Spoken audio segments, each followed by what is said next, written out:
வீரன் சரணடைய வேண்டும், இல்லையே சின்னான் செல்லியின் தலைகள் யானையின் காலில் வைத்து மிதிக்கப்படும் என்ன என்று பறையறிவிக்கிறார்கள். யானையின் காலில் வைத்து மிதிக்கப்படும், யானையின் காலில் வைத்து மிதிக்கப்படும். அக்கிரமக்காரர்கள்!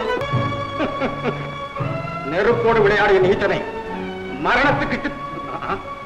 மரணத்துக்கு சித்தமாக உன்னை போன்ற கோழையில நான் மரணத்திற்கு பயப்பட. நடத்து உன் காரியத்தை.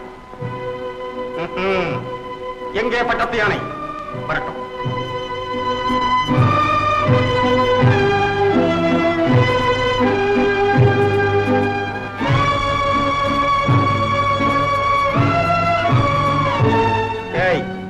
கடைசியாக உன்னுடைய இஷ்ட தெய்வத்தை வணங்கிக்கொள்.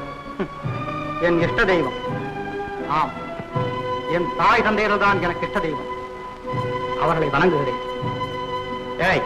இவனை கட்டுங்கள். தேவையில்லை, நான் எதற்கும் தயார்.